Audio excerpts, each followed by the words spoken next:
Bien, hermanos, ahí continuamos. Apocalipsis, capítulo 2.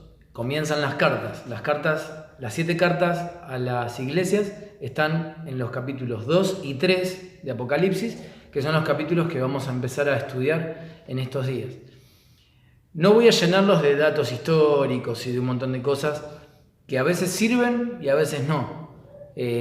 Más bien vamos a escudriñar cuál es el sentir de lo que papá nos quiere decir como iglesia, de lo que el Señor advierte a nosotros como su iglesia a través de estas cartas, ¿sí?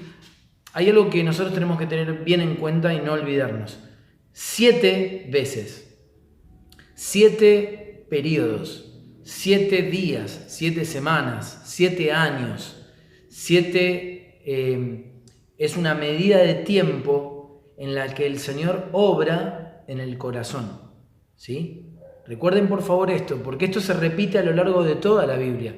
En toda la Biblia van a ver que el Señor durante 7 días, durante 7 semanas, durante 7 años, siempre el Señor hizo las cosas durante 7 tiempos, como en la vida de Nabucodonosor, pasaron 7 tiempos, y así en la vida de muchos otros hombres y mujeres de la Biblia. Entonces, al leer 7 cartas, son 7 veces que el Señor nos va a hablar y nos va a advertir y nos va a exhortar y nos va a disciplinar con su palabra y nos va a mostrar 7 estereotipos, vamos a decirlo así, 7 formas en que las iglesias muchas veces se desvirtúan, se empiezan a correr detrás de sus propios deseos y no detrás de la voluntad del Señor, ¿sí? Así que hoy el Señor nos va a hablar y nos va a exhortar, hermanos.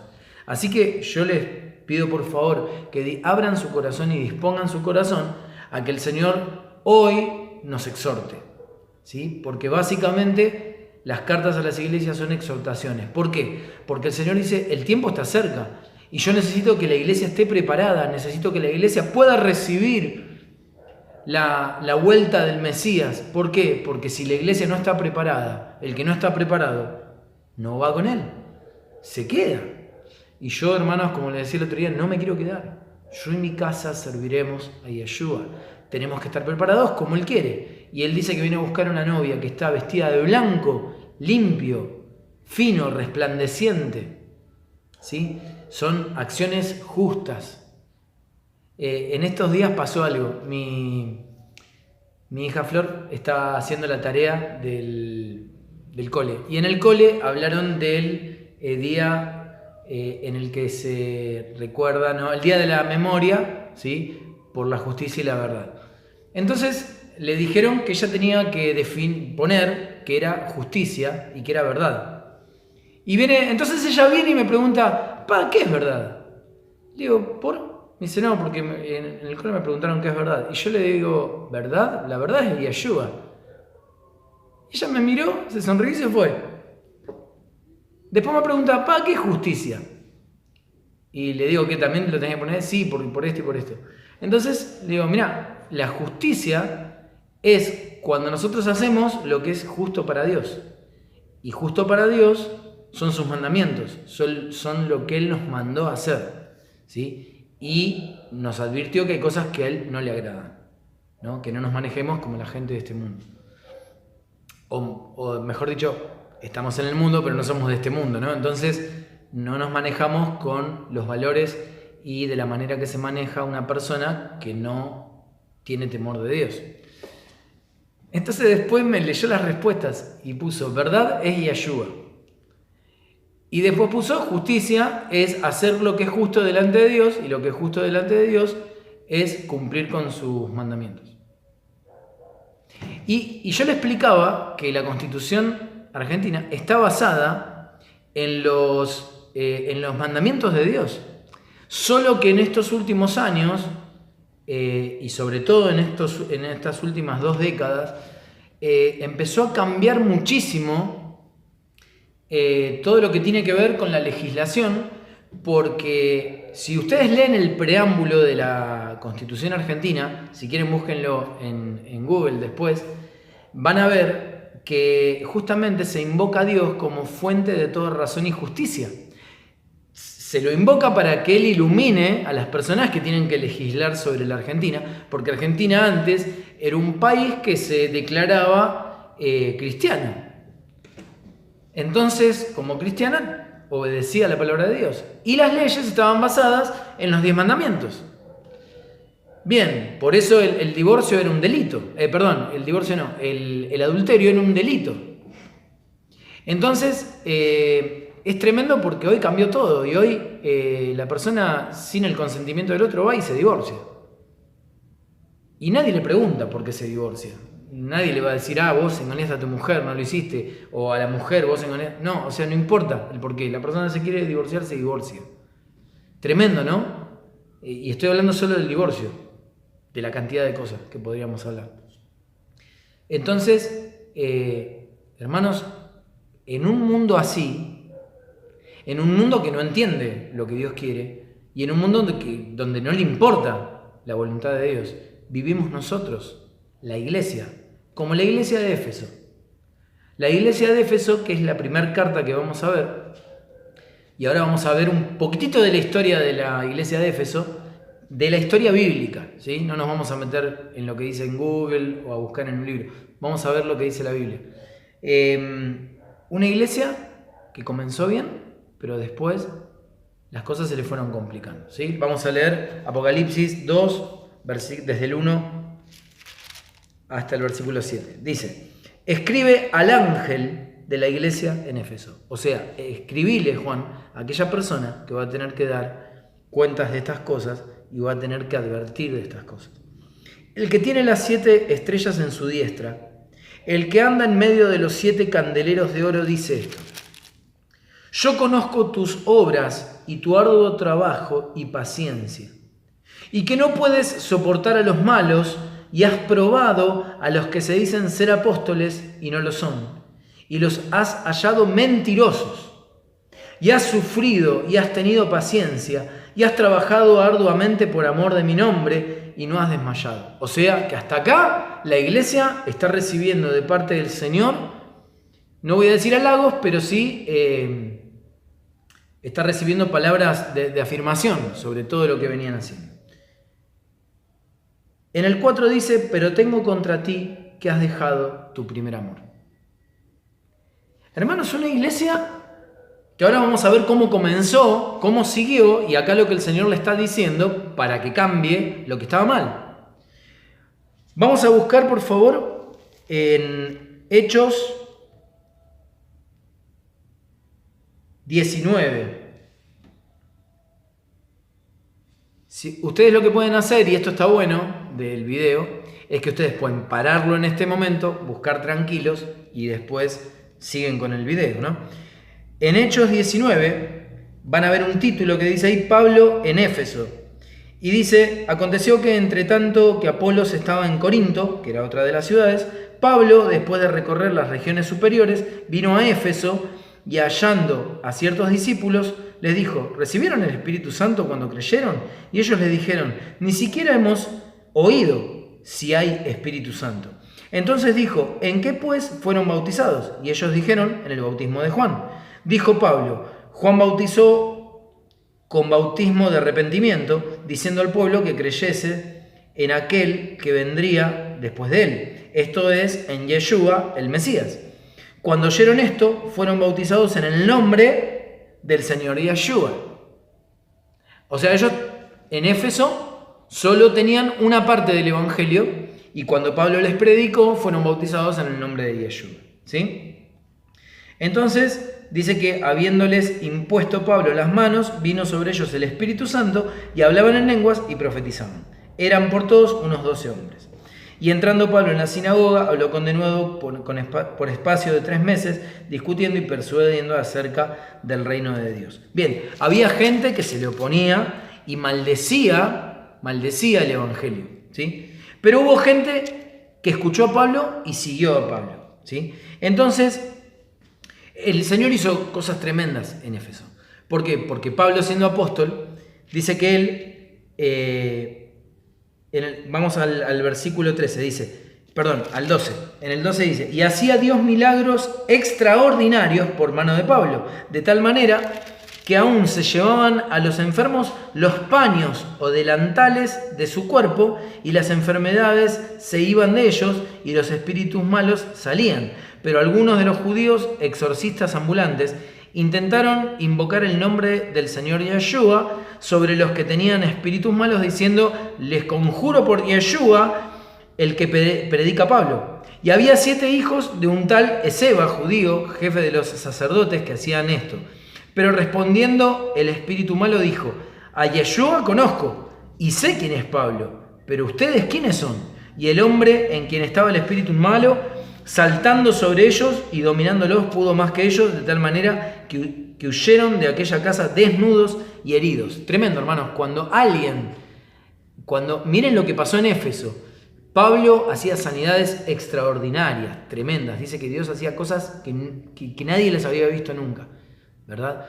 Pero que algunos quisieron imitar a Pablo. Y dice que fueron heridos y salieron desnudos. Y ustedes siempre piensan en la palabra, cuando se habla de desnudez, quiere decir que la persona queda en evidencia de que no es lo que dice ser. ¿Sí? Huyeron desnudos, porque ellos no eran lo que decían ser. Y heridos, porque no tenían autoridad.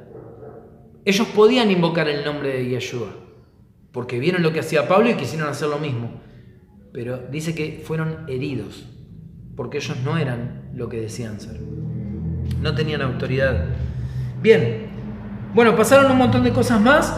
Dice que en el 18 dice: y muchos de los que habían creído venían confesando y dando cuenta de sus hechos. Asimismo, muchos de los que habían practicado la magia trajeron los libros y los quemaron delante de todos, y hecha la cuenta de su precio, hallaron que era 50.000 piezas de plata. O sea, quemaron libros de magia negra, de brujería, por un valor de 50.000 piezas de plata, que era, no vamos a empezar a sacar equivalencias. Ya vemos que 50.000 piezas de plata es muchísimo dinero, ¿sí? Porque todo lo que tiene que ver con el ocultismo siempre necesita dinero para adquirir cosas, ¿sí? Y esto era muchísimo. Bien, así que ellos se deshicieron de todo eso, ¿sí? Así crecía y prevalecía poderosamente la palabra del Señor, amén. Pasadas estas cosas, Pablo se propuso en espíritu ir a Jerusalén, después de recorrer Macedonia y Acaya, diciendo después que haya estado allí, me será necesario ver también a Roma. Y enviando a Macedonia a 2 de los que le ayudaban, Timoteo y Erasto, él se quedó por algún tiempo en Asia. Así que dice que él se quedó en Éfeso, en Asia, y hubo por algún tiempo un disturbio no pequeño acerca del camino. Qué raro, porque los que somos del camino llevamos una palabra que confronta, una palabra que hace que las personas tengan que decidir si van a seguir con la vida que tienen, muriéndose lejos de Dios, o van a ser transformados por la obra del Espíritu Santo, por la sangre poderosa de Yeshua que Él derramó en la cruz, y cambiar su vida para vivir en santidad. No adorando cualquier cosa, una estatua, un santo, una estampita, nada que ver. Eso no es digno de adoración ni de veneración, porque no tienen poder, porque no tienen nada. Porque no son Dios.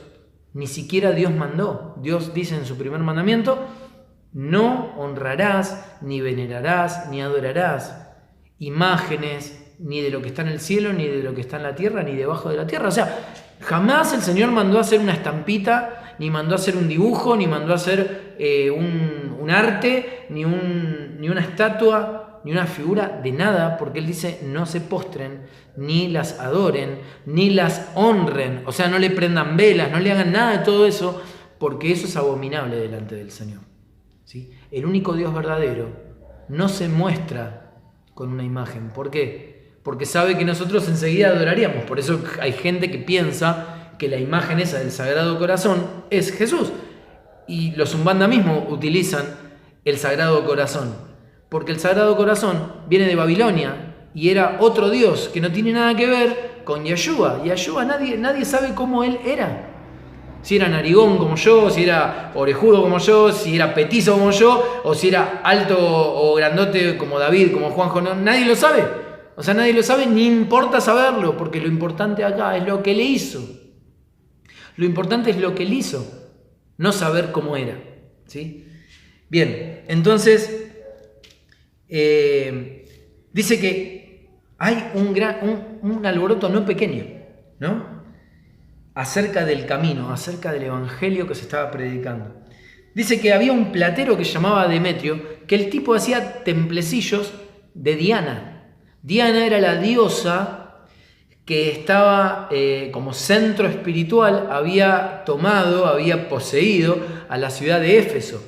¿Sí? Tengamos en cuenta que la ciudad de Éfeso no era una ciudad judía, era una ciudad gentil, pagana, era una ciudad donde siempre se había adorado a esta diosa, ¿sí?, griega, y hermanos, hay algo tremendo, porque era una potestad que había tomado ese lugar. Y entonces, claro, Pablo entra, empieza a predicar el camino, se empiezan a convertir al Señor, hasta los brujos se empiezan a convertir al Señor y prenden fuego toda la literatura que ellos tenían, donde hacían las invocaciones, las hechicerías, o sea, todo eso lo prenden fuego, hermanos. Esto es tremendo, lo que Dios estaba haciendo en Éfeso.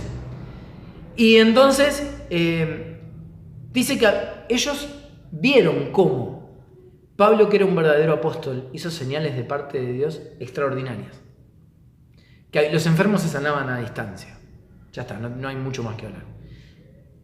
Pero vieron que aquellos que quisieron imitar a Pablo, no habiendo entregado su vida al Señor, fueron desenmascarados y huyeron desnudos y heridos. Amén. Gloria al Señor. Porque esto es así siempre. Y entonces dice que cuando empieza a crecer el Evangelio, poderosamente la palabra del Señor empieza a crecer en Éfeso, claro, se empiezan a convertir muchos al Señor y dejan de adorar falsos dioses y dejan de prender velitas a estas estatuitas que hacía este hombre y a estos templecillos, dice, ¿no?, de Diana, porque hacían figuras de las cosas que había en el templo y del templo y de esta diosa, lo cual es abominable para el Señor, porque realmente es abominable todo lo que se hacía ahí, la prostitución que había, porque la forma de adorar a Diana era eso, era con prostitución, con relaciones sexuales que desagradan por completo y deshonran al Señor y deshonran al ser humano. Entonces, es tremendo cómo la palabra creció con poder y la gente se arrepintió de ese mal camino para seguir el camino. Como dice acá, el camino con mayúscula, el camino del Señor. Amén. Yeshua. Entonces la obediencia, la santidad, hacía de que estos hombres que ganaban plata haciendo estas cosas, ¿no nos suena? ¿No nos suena? Todo es motivo de comercio para el ser humano. Desde la política, desde la religión, desde la parte militar, todo el ser humano lo utiliza para hacer su propio negocio con el dinero. Gloria al Señor, que Él nos enseñó bien, que estemos apartados de toda codicia, de toda avaricia, de todo lo que tiene que ver mezclar las cosas del mundo con las cosas del Señor. Gloria a Dios, y permanezcamos siempre mirando al cielo, mirando al Señor, que nosotros sabemos y tenemos bien claro de que nuestros bienes que el Señor nos da son para honrar al Señor. ¿Cómo es honrar al Señor? ¿Es poner plata en un lugar? No, es ayudar a aquel que no tiene. Es amar a aquel que está pasando por necesidades y dando de nosotros mismos a aquellos que están pasando necesidades. ¿Cuánto más, hermanos, en este tiempo? Y yo agradezco al Señor porque veo el corazón de los hermanos, que realmente está dispuesto a ayudar, a compartir de lo que el Señor nos da. Gloria al Señor. Pero acá estamos hablando de que los religiosos de Éfeso, paganos, hacían su negocio con las estatuas, hacían sus negocios con... me voy a meter un poquito más adentro en la realidad de hoy. ¿Cuántos por medio de la fe? Y no hablo solo de pastores evangélicos. Estoy hablando también de los umbandistas, estoy hablando también de los que hacen quimbanda, de los que hacen brujería. ¿Cómo negocian a través de cualquiera de las religiones? Toda religión tiene su negocio, hermanos. Por eso nosotros entendemos de que lo nuestro no es una religión. Lo nuestro tiene que ver con que elegimos seguir al Señor y realmente guardar lo que Él nos mandó a guardar, no lo que los hombres andan inventando, que dicen que Dios les dijo o no les dijo, o está en la Biblia o no está en la Biblia. Hay cosas clarísimas que el Señor mandó a guardar. Hoy yo lamento tanto de que la iglesia esté tan concentrada en fechas y en días cuando el Señor fue claro qué es lo que realmente hay que celebrar. Por eso, hermanos, que nosotros concentremos nuestra mirada en Yeshua, en su palabra, porque su palabra, si la guardamos, vamos a ser salvos. Amén. Bien, acá dice que estaban haciendo negocio con el templo de Diana, con toda la adoración que había en ese lugar, y dice que ganaban muchísimo. Entonces, cuando la gente se empieza a convertir y deja de adorar a Diana, era obvio, se armó un lío tremendo, y entonces empezaron a perseguir a los cristianos que estaban como al frente de este movimiento que había crecido tanto, porque el Espíritu Santo con poder había tocado las vidas y hecho manifestaciones tremendas del poder de Dios.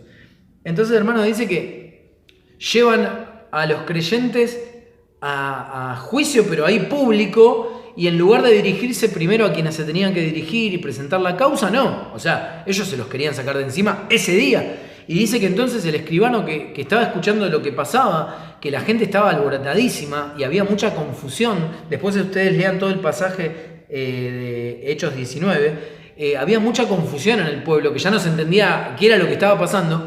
Lo que querían Satanás quería destruir a los siervos que predicaban el evangelio y la verdad. ¿Sí? Utilizó personas para levantarse contra los siervos de Dios que tenían enredado el corazón con lo material, con sus ganancias deshonestas, aprovechándose de la fe de la gente.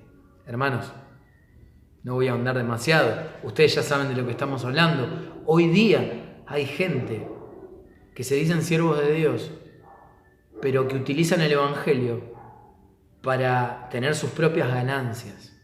Y muchas veces las cosas que tratan de hacer, las hacen en base a si van a ganar o no.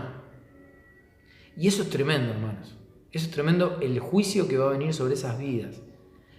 Que el Señor permita de que si hay siervos que hoy están trabajando, más por lo que pueden ganar, por lo que pueden adquirir, que por las almas y por la recompensa celestial, que el Señor les permita abrir los ojos y que se puedan arrepentir. Porque cuando el Señor vuelva, Él dice que Él va a venir y que si Él halla a sus siervos, mayordomos, el ángel de la iglesia, como decía acá, los halla haciendo lo que debían hacer, que era dándoles la comida a tiempo a sus consiervos.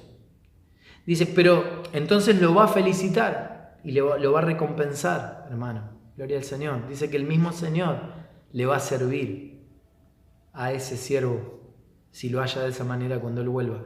Pero dice que si el siervo es malo y negligente y lo halla emborrachándose, embriagándose y estando en cosas que no tiene que estar y en lugares que no tiene que estar y maltratando a sus consiervos y no dándoles la comida a tiempo y no ocuparse como tenía que ocuparse de las cosas de su Señor, sino que estaba más en su corazón y lo que quería lograr que en las cosas que su Señor le había encomendado. Dice que a ese siervo malo y negligente lo van a echar fuera, a las tinieblas, donde es el crujir de dientes. Es el estar apartado para siempre del Señor, hermanos, eso es algo tremendo.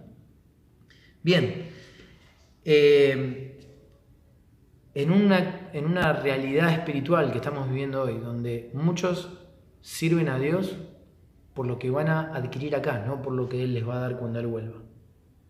Nosotros tenemos que permanecer haciendo lo que Él nos dijo.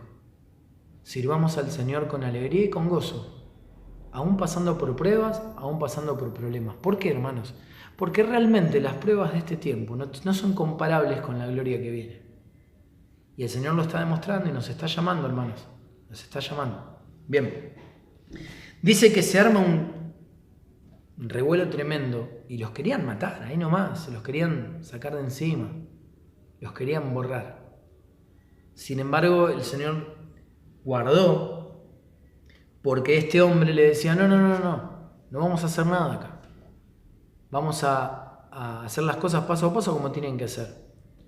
Porque corremos riesgo que haciendo este alboroto seamos acusados de sedición, porque Roma no permitía que haya estas manifestaciones, tumultos, ¿sí? Y manifestaciones violentas por miedo a la guerra civil, ¿sí? Bien, el Señor guarda la vida de estos hombres. Así que ellos estuvieron dispuestos a dar su vida por el Evangelio en Éfeso. Pero después el apóstol Pablo les escribe una carta a los efesios. Esa carta tremenda, donde él empieza diciendo: bendito sea el Dios y Padre de nuestro Señor Yeshua, el Mesías, que nos bendijo con toda bendición espiritual en los lugares celestiales en Cristo. Hermanos, Pablo le dice a los efesios: ustedes ya están bendecidos, no busquen más nada, están bendecidos. No anden buscando bendiciones, ustedes ya son bendecidos en los lugares celestiales. ¿Dónde? En los lugares celestiales. Efesios capítulo 1, versículo 3. Si nosotros tenemos toda bendición espiritual en los lugares celestiales, ¿qué bendición voy a andar buscando acá en la tierra? ¿Se entiende? La bendición es la que viene del cielo. La bendición no son cosas materiales, la bendición es una palabra que te guía a través de las tormentas de la vida, que te guía a través de las dificultades, de las pruebas.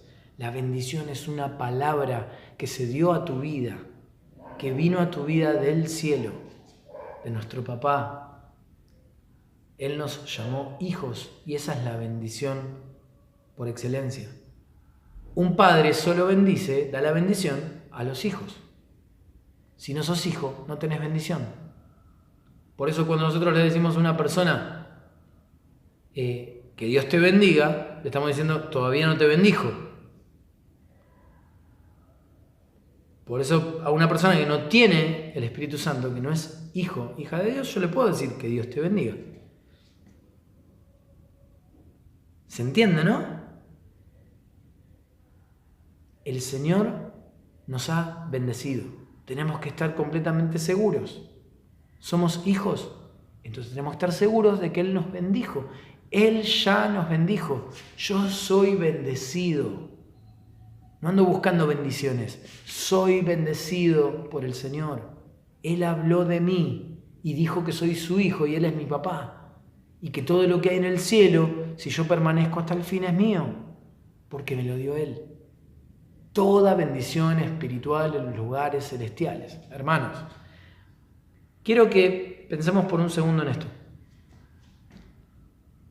Si vos tendrías que compartir comida con alguien, decís: uy, esta persona no tiene para comer, voy a ver qué tengo en casa para compartir con esta persona. Entonces vas a tu casa, abrís la alacena o el bajo mesada o el lugarcito ahí donde se guardan los alimentos, abrís así y decís: esto necesita. Lo tomás y vas poniendo lo que necesita esa persona. Y te acordás de otra persona, y para esta persona seleccionás lo que necesita cada uno para llevarle.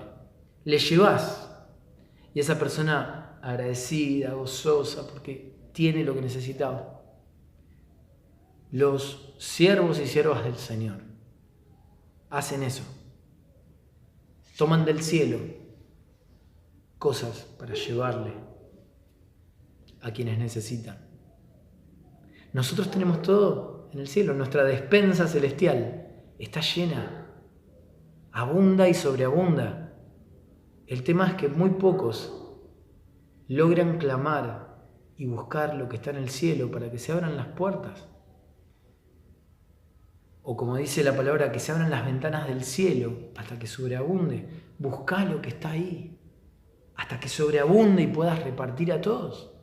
Buscá en el cielo, no busques en la tierra.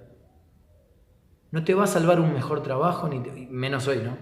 Pero, hermanos, a veces nos afanamos por mejorar, entre comillas, terrenalmente, y no está mal avanzar, que algo sea mejor que lo que tenía antes. Pero a veces nos afanamos tanto y nosotros tenemos que buscar lo que hay en el cielo, hermanos. Yo tengo que empezar a tomar de allá paz. tengo que empezar a tomar de allá gozo, estabilidad emocional, tranquilidad. Que eso abunde en mi casa. Que en estos días donde el mundo se está desarmando, se está cayendo, las economías mundiales están cayendo, lo que para las personas era una seguridad, hoy ya no es una seguridad. Hermano, buscá lo que hay en el cielo. Pedí al cielo paz, gozo, paciencia, fe, benignidad, mansedumbre, templanza. Señor, quiero tener un corazón templado, una mente templada, pensamientos que no se desestabilicen, un corazón que no se desestabilice. Pedí al Señor y Él te va a dar. Amén. Gloria al Señor. Ahora, acá estuvimos viendo un poco de la historia de Éfeso. A Éfeso también Pablo le dice: vístanse con toda la armadura del Señor, con la armadura de Dios, para que puedan resistir en el día malo, que puedan resistir las acechanzas del enemigo, los dardos de fuego apagados con el escudo de la fe, empuñar la espada del Espíritu, que es la palabra de Dios. Tener nuestros pensamientos cuidados por la salvación, el saber que soy salvo, no se compara con nada que pasa acá en la tierra, ni siquiera la muerte, porque soy salvo. Mi familia, Él me prometió salvación. Mis pensamientos tienen que estar tranquilos, ¿sí? La coraza de justicia. Si yo hago la justicia, lo que me preguntaba Flor el otro día, si yo ando en los mandamientos del Señor, si yo ando en la palabra de Dios, mis sentimientos, mi corazón, mis entrañas, que es donde están los sentimientos del ser humano, donde corporalmente se manifiestan los sentimientos, ¿sí? ¿Vieron cuando una noticia muy fea y que uno siente acá un vacío en el estómago? O el corazón te empieza a latir fuerte. ¿Por qué? Porque en las entrañas y el corazón es donde están los sentimientos, los sentimos. Hermanos, la coraza de justicia, el cumplir los mandamientos del Señor, andar en la palabra de Dios, cuida mis sentimientos. Me protege, Satanás no puede tocarlos, no me va a desestabilizar. Yo voy a seguir creyendo lo que el Señor me dijo, ¿sí? Y calzado los pies con el apresto del Evangelio de la paz. Yo camino y no resbalo porque tengo paz. Las buenas noticias del Señor, su palabra, me dan paz y yo no resbalo. Camino firme. Dice ceñidos los lomos con la verdad. Hermano, aunque te cueste, decí siempre la verdad. Aunque te cueste delante de las personas, decí siempre la verdad. Para que el Señor se agrade de las palabras de tu boca y Él haga prosperar todo lo que vos empieces en su nombre. Amén. Vamos a